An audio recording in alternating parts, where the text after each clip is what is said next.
de vida.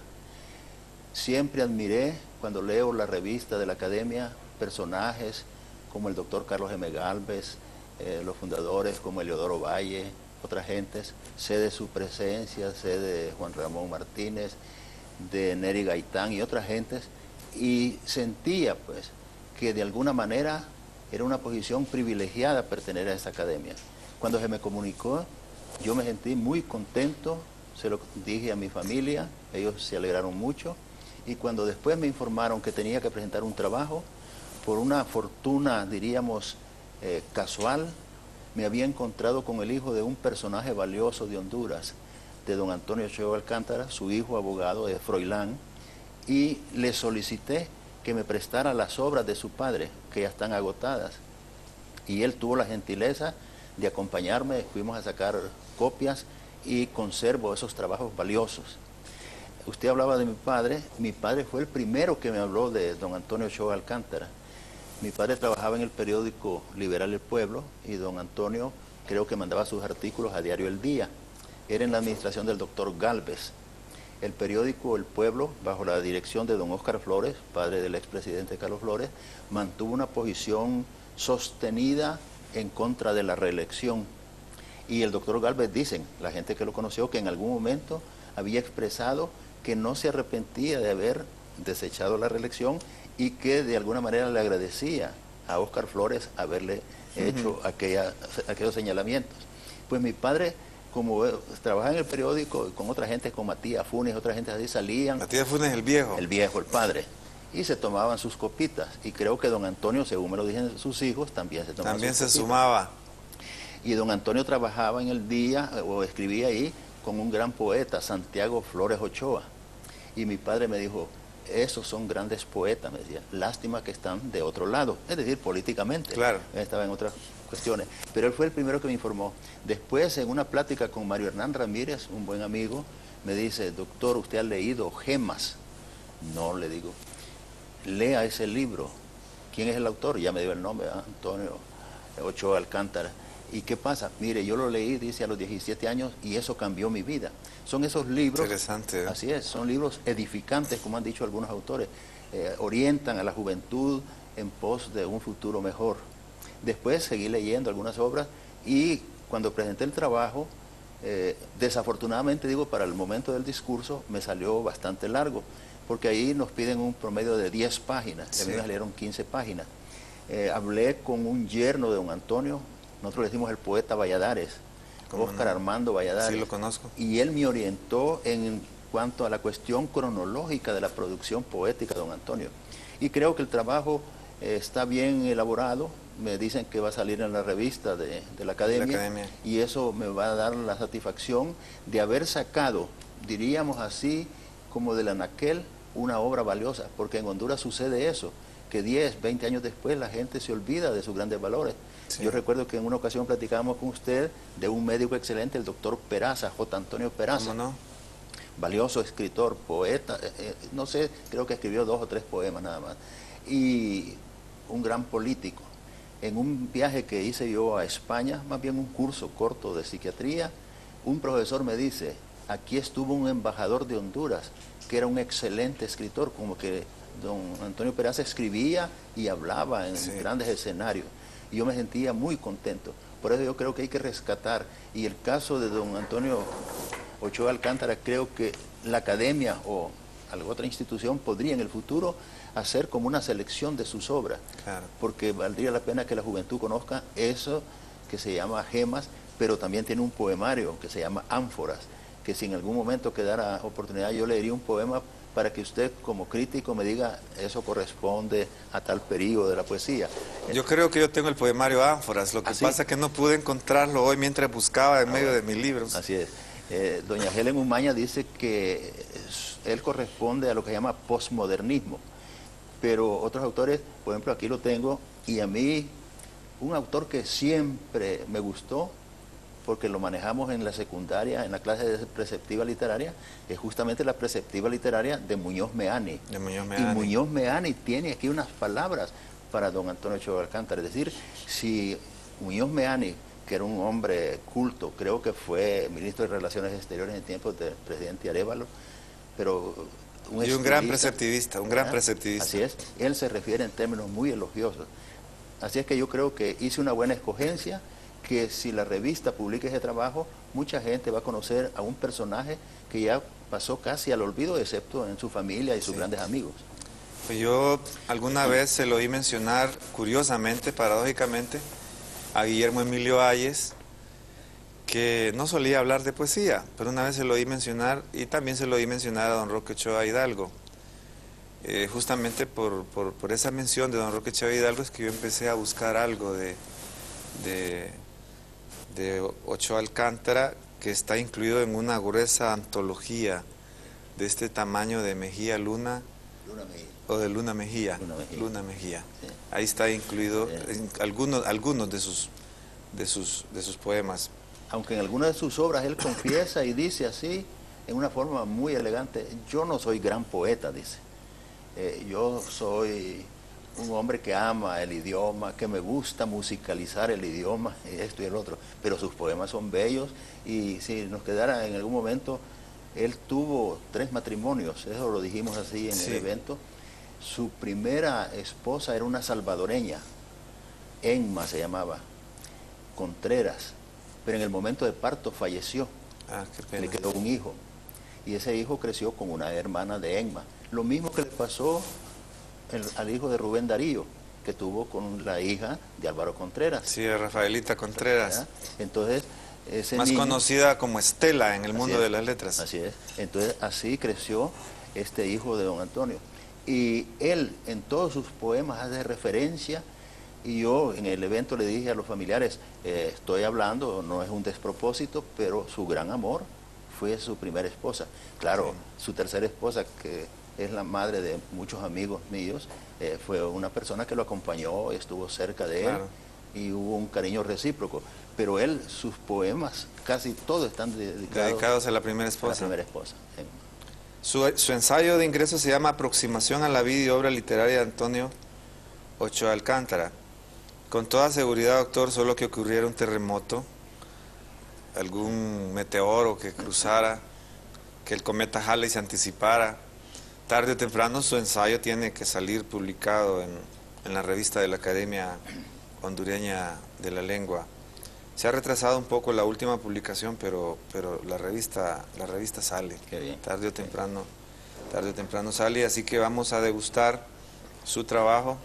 Y le digo porque yo tenía la buena intención de asistir a la incorporación suya, era uno de mis intereses personales en este mes de enero, pero curiosamente me chocaba con un compromiso con unos estudiantes del International School, justamente casi a la misma hora en que usted estaba ingresando en la academia, y pues dije yo, el doctor va a comprender mi ausencia, pero los muchachos no me van a perdonar que no haya llegado a su conferencia de filosofía y literatura que ellos montaron justamente el viernes 14 de enero, así que le reitero mis disculpas, pero de todos modos, doctor, yo tengo varios meses de estar craneando la posibilidad de tenerlo aquí en este programa y necesitaba el texto y el contexto. Claro. Entonces hoy tengo el texto, que es su ingreso a la academia, y el contexto, pues las circunstancias en las que ingresa,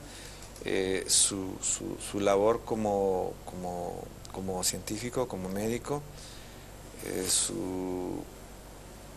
su herencia espiritual de su señor padre, don José María Espinosa, que era un hombre extraordinario, al que yo lo mencioné, a quien yo mencioné justamente en un artículo cuando él falleció, que no recuerdo, doctor, dónde publiqué este artículo, no sé si fue en el Heraldo, ¿no?, o en una revista, ¿no? Sí. El artículo se llama Cuatro Cipreses, y es una paradoja los 4 nombres que yo menciono. De 1981 a 1990 fallecieron de causa natural 4 personas muy queridas por mí, 4 escritores: Medardo Mejía, Jorge Luis Borges, José María Espinosa y Juan Antonio Vegas. Solo voy a leer el párrafo que se refiere a su señor padre. A José María Espinosa Cerrato, don Chemita, me unió un cariño singular. Su amistad emanaba como chorro de miel y leche puras. Su conversación era sabrosa como las rosquillas y quesadillas de Sabana Grande, acompañadas de una buena taza de café. De vez en cuando, eso sí, le daba unos jalonazos de oreja. Jalonazos aquí está entre comillas, ¿verdad? Porque él no me lo hubiera permitido.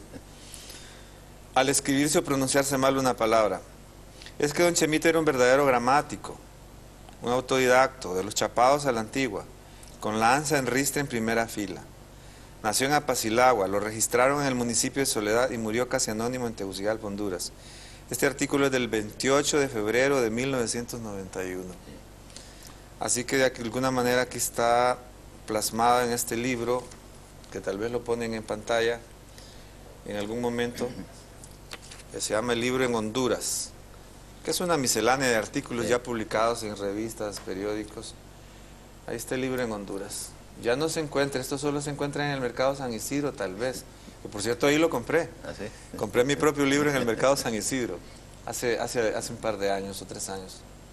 Creo. Después vamos a poner en ráfaga algunos de los otros libros que vayamos mencionando, porque queremos... Ahí está Historia de la Psiquiatría. Este libro yo lo compré el año pasado, hace unos 4 o 5 meses, ya con la intención de invitar al doctor a este programa. Y como yo no sé nada de la historia de la psiquiatría, pues por lo menos debería tener un libro. Sí tengo las obras completas de Sigmund Freud como psicoanalista, no como psiquiatra. Algunas cosas del Wilhelm Reich, etcétera, pero dije, el doctor debe tener un amplio conocimiento de la historia de la psiquiatría y en algún momento pues vamos a hacer referencia a eso. Están poniendo en ráfaga algunas de las portadas de los libros en pantalla. Vamos a ver si ponen otros o después. Pero lo que queremos ahora es que el doctor nos hable un poco de su carrera como médico, médico especialista en psiquiatría. Y subrayamos lo de especialista porque sabemos que, según este libro, la psiquiatría ha sido como la oveja negra dentro de la medicina y de la historia de la medicina. Pero eso lo vamos a ver después de la pausa comercial. Mientras tanto, le rogamos a nuestro televidente que no se separe de su televisor, de su sofá, de su petate, de su catre, porque ya regresamos.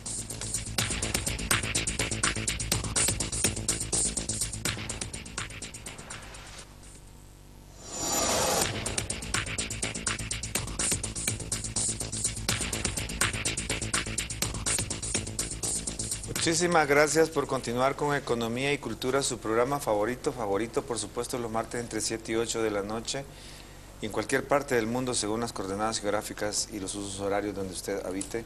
Estamos con el doctor Dagoberto Espinosa Murra, que es psiquiatra, es columnista de opinión y es literato.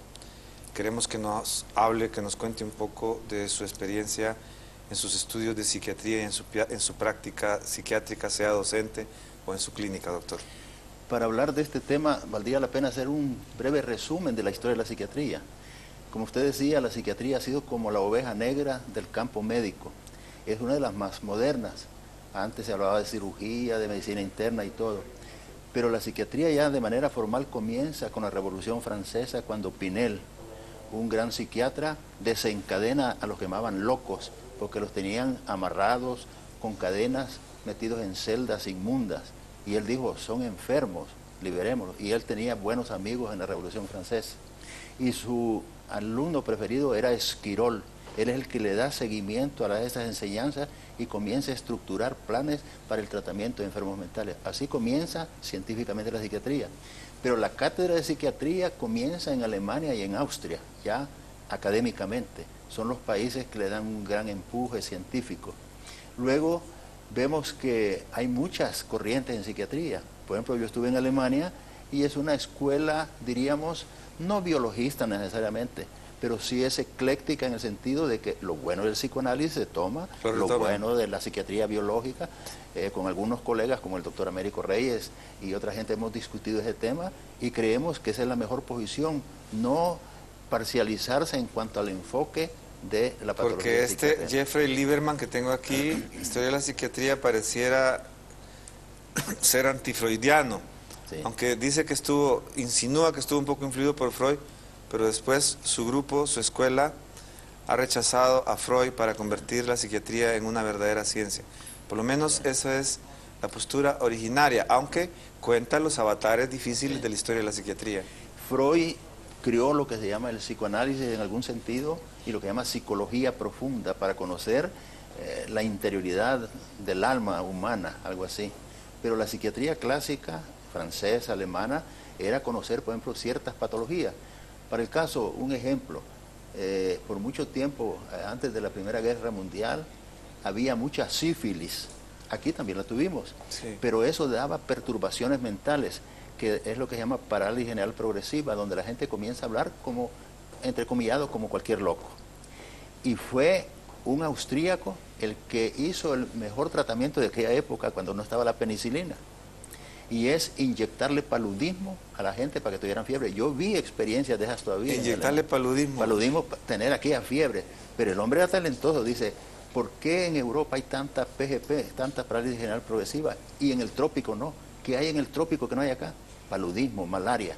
Y entonces viene inocula. A mí me tocó, yo estaba en Heidelberg y me decía el profesor, llame a Hamburgo, que estaba en el Instituto de Patología Tropical, para que nos envíen Plasmodium, que es el que produce esto, y nosotros le inyectamos al paciente, y luego estaba estremeciéndose y le sacaba sangre a este paciente, se la pasaba a otro, y teníamos 5 pacientes así, ¿verdad? Es de una forma muy biologista, pero no se puede descartar que el cerebro, y como usted puede ser que tengamos alguna discusión en el futuro, es el órgano importante del pensamiento. Claro. ¿Verdad? El lenguaje es la expresión, es la forma como encaminamos nuestro pensamiento, pero sin el cerebro no tendríamos eso.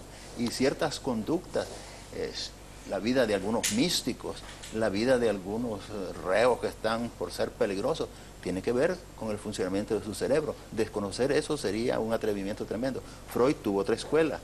¿Por qué nos sentamos así? ¿Por qué nos sonreímos? ¿Por qué nos cae mal una persona? Un montón de cosas que son valiosas y es un gran aporte. En una ocasión yo dije que Freud, y ya lo he oído en otros lugares, Freud, Marx y Einstein cambiaron el mundo. Y los tres tienen una condición, son judíos alemanes. Así es. Judíos de sangre, pero con una cultura alemana. Sí. Sin esa cultura no hubieran podido producir eso. Entonces, Freud es un personaje especial. Pero volviendo a mi caso, a mí siempre me inquietó el tema de la psiquiatría. Yo me hice maestro primero y ahí tuve clases con gente muy valiosa y hablaban del espíritu, esto y el otro, y al maestro lo orientan a entender el alma infantil, el alma del adolescente, y me gustó. Cuando yo estudié medicina tuve la suerte de tener buenos profesores en todos los campos, pero psiquiatría, como usted dice, era una cuestión así como segregada. Como marginal. Así, era por asistencia. Yo firmaba un cuaderno, iba al hospital y decían, sí, ya pasó. Y nos dieron 2 o 3 clases. Y tuve el atrevimiento, y eso lo hablábamos con el doctor Américo Reyes la vez pasada, si eso es signo de locura, como usted dice, yo me fui para Alemania sin saber alemán y sin saber psiquiatría. Pero me decía usted que había tenido la oportunidad de ir a Estados Unidos, sí, y que rechazó la oportunidad. Eso es lo que alguna gente me critican, amigos, hasta un hijo que es médico me dice, pero ¿cómo hiciste eso? Es una locura. Yo hice el examen para Estados Unidos y lo pasé. Eso es un honor para mucha gente. Claro. Y me ofrecían 3 hospitales, hablando de dinero, $500 mensuales por los 4 años que iba a estar allá. Y me fui para Alemania con una beca de $100. Pero yo tenía ilusiones, tenía otras cosas. Mi abuelo materno era italiano y él le contaba a mi padre y a mi madre muchas cosas y yo tenía aquella ilusión de esa cultura europea. Y por eso me fui. No me arrepiento, creo que aprendí muchas cosas. Lo hizo muy bien. Y creo que lo pues hice iba bien. a la cuna del psicoanálisis y de la psiquiatría, pues. La psiquiatría académica ahí se forja y creo que gentes como los que hemos mencionado, Américo, el doctor Herrera, otras gentes, León Padilla, que son buenos compañeros, saben que lo que yo hice y que lo transmití acá de alguna manera dio algunos resultados. Llego y realmente me sorprende, por ejemplo, y esto lo vamos a ligar un poquito con la literatura, un profesor que es doctor en medicina, doctor honoris causa, doctor en filosofía y todo. Y dice, vamos a tener un seminario intersemestral, no hay descanso, ¿no? Intersemestral, sobre la celotipia, sobre los celos exagerados, ¿verdad? Que vemos mucha gente aquí, especialmente los alcohólicos. Sí.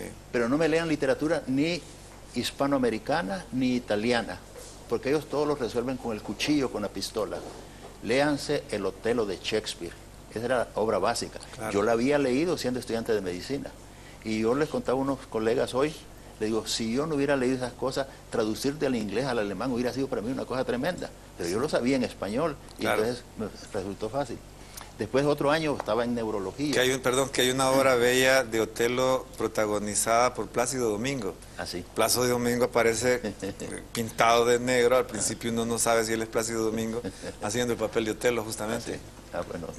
Y luego otro profesor ya en neurología, hablando del tema de las epilepsias, que es muy importante para este campo de la psiquiatría. Hay ciertos pacientes epilépticos que tienen conducta psiquiátrica. Entonces dice, vamos a tener un seminario sobre las epilepsias, pero no lean el libro que acabo de publicar, dice, él lo dijo así, ni tal está el libro. Léanse como obra básica para la discusión El príncipe idiota de Dostoyevsky. Yo también lo había leído. Bueno, yo me lo leí y me impactó, doctor. ¿Verdad? Bueno, ahí se analiza la prolijidad del pensamiento, del lenguaje. Va el personaje así caminando por aquí, que ve una plantita, la describe. Entonces hay gente que dice, eso se llama prolijidad. Hay gente que habla mucho, mucho y dice poco, ¿verdad? Sí. Usted como filósofo sabe que eso pues es una cuestión que de alguna manera afecta el discurso filosófico. Claro. ¿Verdad? Entonces, esas formas que fui conociendo, regreso acá, y el director del hospital neuropsiquiátrico que estaba contigo a San Felipe, que era un hospital que daba miedo, así la gente quedaban aterrorizada, porque los electroshocks se hacían en los pasillos, un paciente venía y ayudaba, era una cosa tremenda, aquellas convulsiones y todo.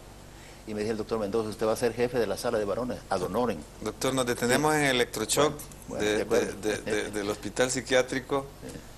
El negro psiquiátrico, le decían los alcohólicos, el negro psiquiátrico. Nos vamos a una breve pausa comercial, rogándole siempre a nuestro televidente que no se separe de su televisor, de su hamaca, de su petate, de su camastro, porque ya regresamos.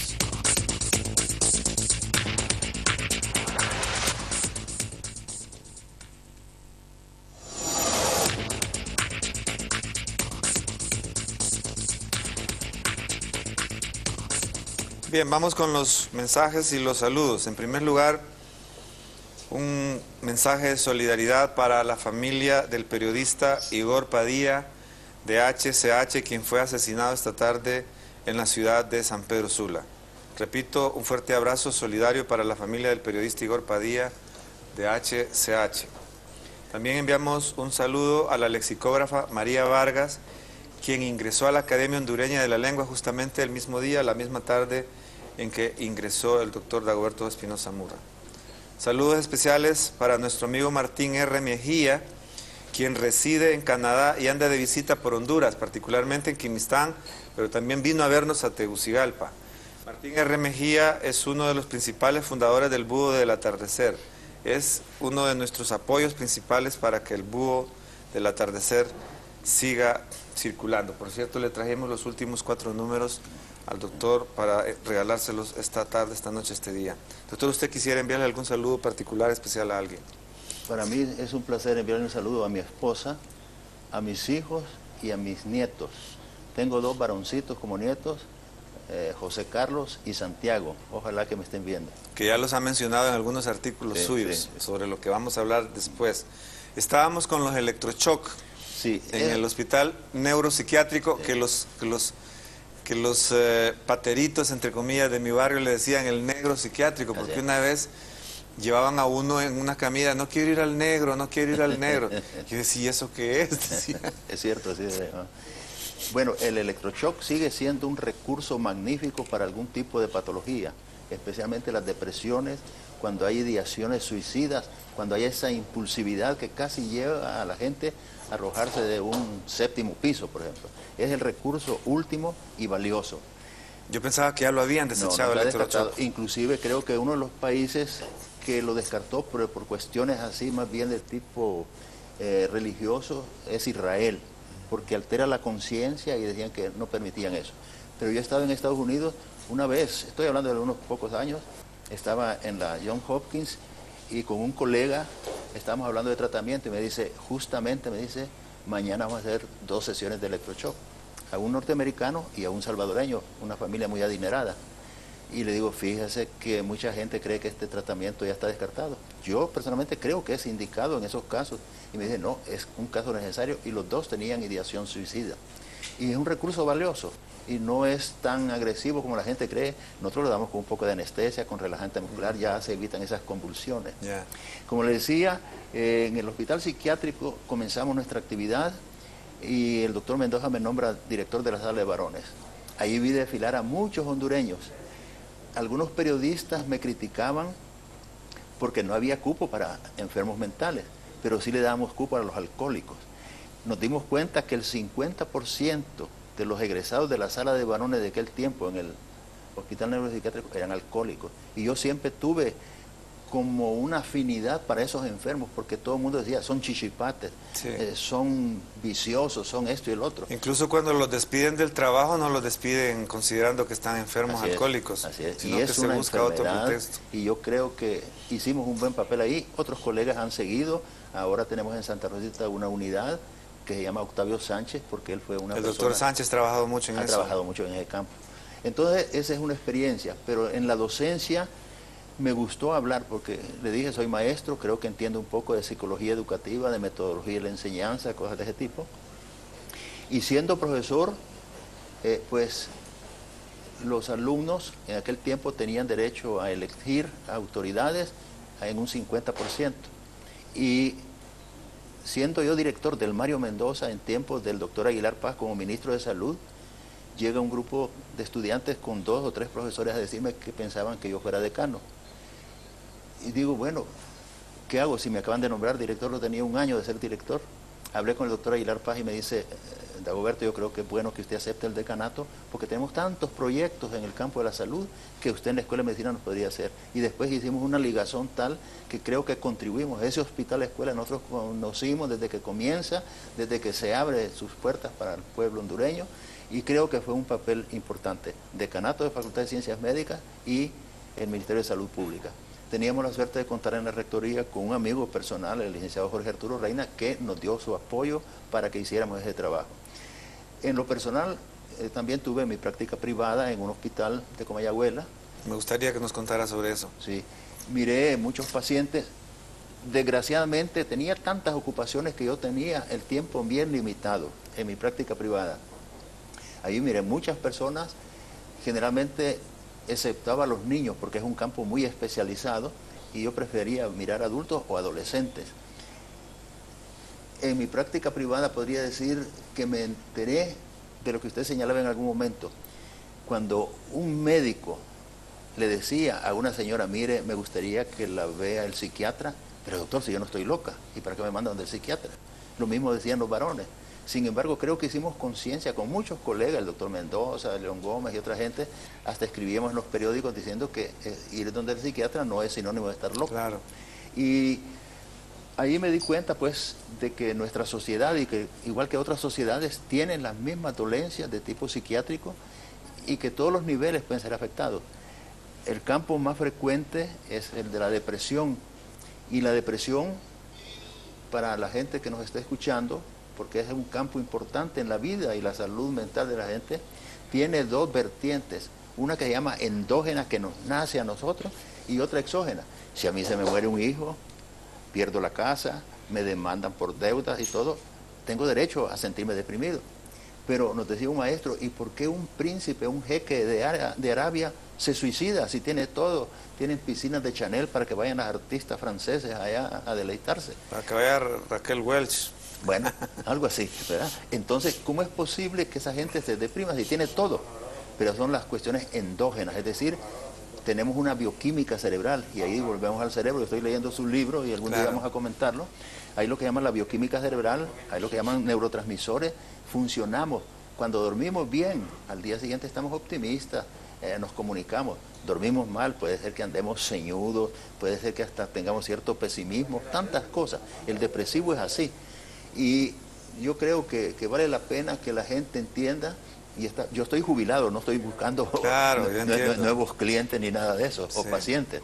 Entonces, que sí sepan desligar lo que es la medicina general de lo que son sus especialidades, y que la psiquiatría tamiza todos los campos. Una de mis frases favoritas, y que los alumnos me la repetían después, yo decía, sin ser derogatorio para otras especialidades, fracturas. Los perros se fracturan, las vacas se fracturan, los caballos se fracturan. Es decir, una especialidad médica, pero también puede ser de animales. Que tiene diarrea, si los perros y los gatos también tienen diarrea. Pero enfermar de la razón, del juicio, es privilegio humano. Es privilegio humano. Entonces yo creo que la psiquiatría, no solo somos sus defensores, sino que estamos convencidos que es una rama importante del mundo. Para los temas humanos. Muy bien. Vamos a una breve pausa comercial y luego regresamos para hablar ya del campo del periodismo de opinión y de la literatura, en el que también incursiona nuestro distinguido invitado esta noche. No se nos vaya.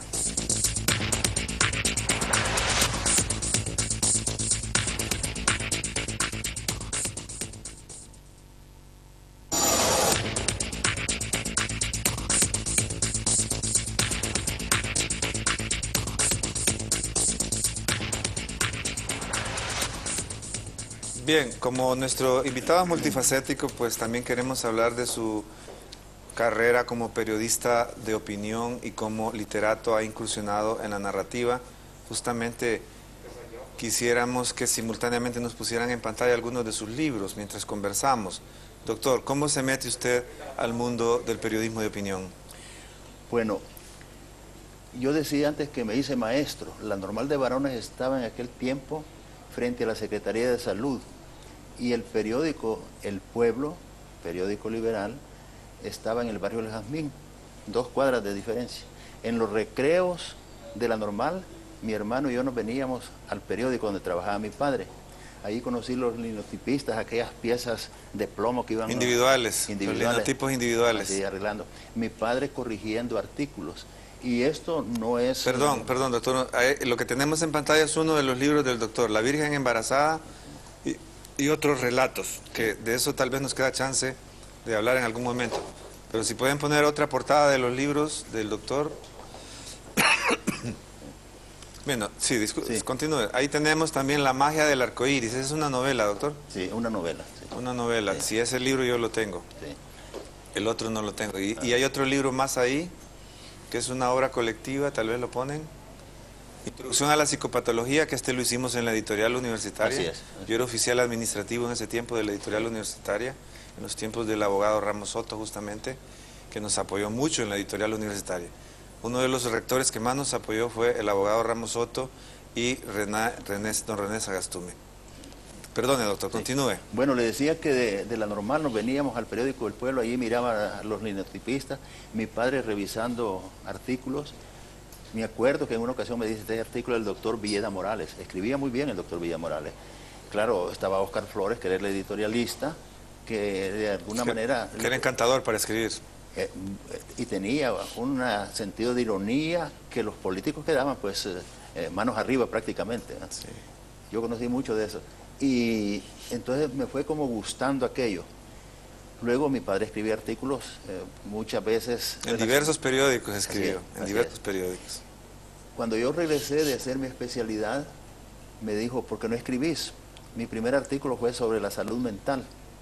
Y yo me acuerdo que reproduje las palabras de un gran orador hondureño que mucha gente ya no lo conoce, el doctor Ricardo Diego Aldubín, médico excelente, gran orador, que fue el primer jefe de la sala de psiquiatría en Honduras. Sin ser psiquiatra, era un médico humanista formado en París, y entonces lo nombraron, creo que en tiempos de Paz Barahona y el doctor Mejía Colindres, pero cuando hubo cambio de gobierno estuvo 16 años fuera del país. Se fue para México. Allá traducía libros del francés y del inglés al español, libros médicos.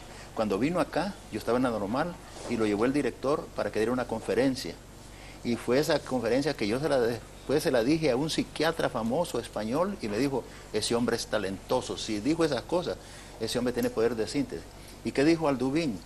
Yo no sé definir la salud mental, pero sí reconozco cuáles son sus enemigos. Y los enemigos, jóvenes alumnos, nosotros de 16 años ahí, son las vocales del abecedario castellano. La A, la E, I, O, U. Y todos sorprendidos, ¿verdad? Y se iba al pizarrón con elegancia, caminaba así. Con la A, póngame una H, de todos modos es muda. Hablemos de hambre. Donde hay hambre no hay salud mental. Este pueblo tiene hambre, no hay salud mental, decía él. Estoy hablando de los años 50. Y después con la E, ¿qué se puede escribir con la E? Nadie sabía. Enfermedades. Pero hay una enfermedad, decía, la enfermedad del alcoholismo. Ahí entendí yo que era una enfermedad. La enfermedad del alcoholismo. Donde hay un padre alcohólico, en ese hogar no hay salud mental. Él llega borracho, reclamándole la sopa a la esposa, quiere acostarse con ella, los hijos están ahí pendientes. Macaneando a medio mundo. Así es, al día siguiente fracasan en la escuela. Con la I, ¿qué escriben con la I? Todos, ¿verdad? Ignorancia. Un pueblo ignorante no disfruta de salud mental. Si la gente cree que le meten sapos en la barriga para hechizarlo y todo, esa gente no disfruta de salud mental. Con la O, y ahí él se detuvo. Con la O escribamos, dice, odio. Donde hay odio no hay salud mental. Como él había vivido esa experiencia política, dice, la gente que no se quiere solo por el color de una bandera, esto y el otro. Y enfatizó, y eso después lo leí yo en psiquiatría, el que odia sufre más que el odiado, ¿verdad? Porque está pendiente de esto y lo otro. Y si al odio le suma la envidia, sí. Y con la U que escribimos, dijo, utilitarismo. La gente que solo tiene el afán de almacenar dinero, de tener esto y lo otro, y se olvida del prójimo, del vecino, del amigo, esa gente no disfruta de salud mental. Guardan los colchones llenos de monedas, cosas así. Esa fue una experiencia, ese fue mi primer artículo. Entonces yo me siento como ligado a la vida periodística porque miraba a mi padre, porque miré a otra gente. Claro.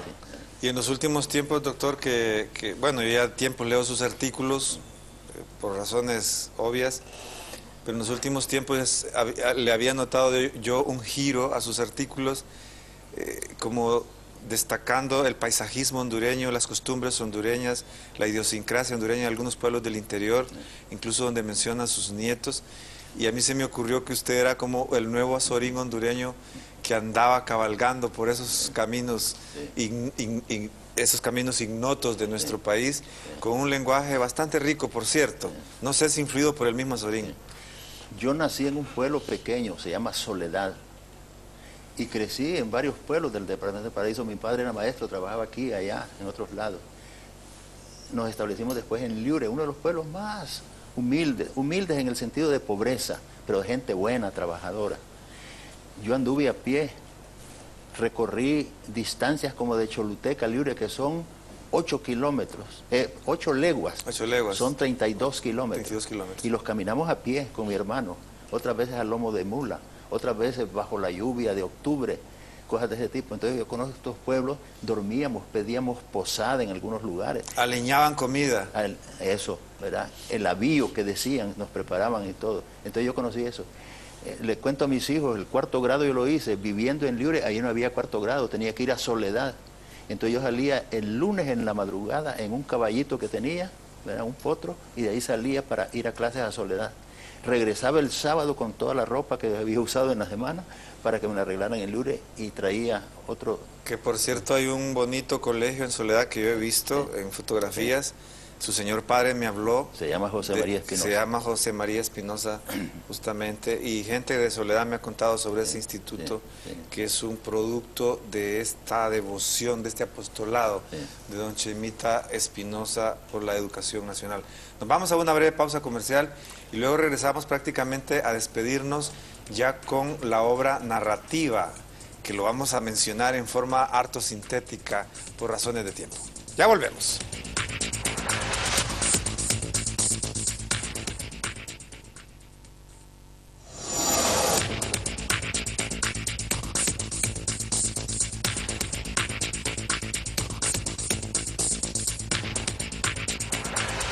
Bien, mientras no nos llamen a cierre de programa, pues podemos conversar en forma harto sintética sobre las incursiones suyas en narrativa, doctor.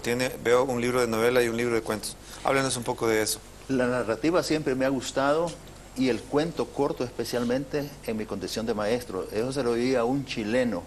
Dice, el maestro debe comenzar su clase contando una historieta. Desarrolla su clase y después hace una evaluación. El cuento es algo parecido. Usted hace una introducción, desarrolla y después hay el desenlace final, algo así, ¿verdad? Cosas de ese tipo. Creo, y lo hemos discutido con el poeta Ortega, que es una de las grandes personalidades. Le enviamos un saludo, dicho sea. Un saludo. Claro, a quien yo quiero conocer personalmente. Sí. Entonces, decimos que el cuento corto es a la narrativa lo que el soneto es a la poesía. A la poesía, ¿verdad? Se necesita concentrar y todo. Yo he leído varios autores. Honduras tiene grandes cuentistas, el mismo don Miguel R. Ortega, don Santo Juárez Fiallo, Neri Gaitán ha escrito cuentos muy buenos, Juan Ramón y otra gente así. La novela es más amplia Claro, don Santos Juárez Bello me decía que en toda obra hay algo como la expresión autobiográfica, es decir, en una novela, por ejemplo aquí... Sobre todo en la novela, sí. Aquí el primer capítulo se refiere justamente hablando de mi padre. Mi padre fue testigo de un evento en ese pueblito que llamó Liure, cuando un sacerdote de buena fe sustrajo unas imágenes porque dije que no estaban en el santoral, ¿verdad? Santa Cabeza y otras cosas así. Y lo fueron persiguiendo y casi le dan, bueno, lo hubieran golpeado posiblemente para quitarle eso. Entonces él a su ayudante, al sacristán, le dijo, tira eso allá para que lo recojan, ¿verdad? Y así comienza. Y eso fue en un seminario, hablando en la novela, cuando el vicerrector pregunta, ¿y dónde vieron ustedes eso? Ah, lo contó un maestro que se llama don Chema Espinosa, algo así, ¿verdad? No, don Chema, no puse Espinosa, ¿verdad? Entonces son cositas así, y después entro en otros detalles de la vida estudiantil, de ciertas posturas políticas de gente que creen que pueden cambiar todo, y que después se da cuenta uno que esas posturas no son tan sinceras, sino que son cosas de casi como de un snob, ¿verdad? Eso se da en la política, se da en otros campos. Doctor, tendríamos muchas cosas que conversar esta tarde, esta noche, esta madrugada, pero el tiempo se nos ha lastimosamente esfumado de las manos. Le agradezco infinitamente su comparecencia esta noche, espero que sea la primera vez. Vamos a tener oportunidad, tal vez con Américo Reyes, de hacer un dueto en este mismo set de Economía y Cultura. Agradezco a la Teleaudiencia Nacional e Internacional. Soy Segisfredo Infante y nos estaremos viendo, Dios mediante, el próximo martes. Hasta la vista.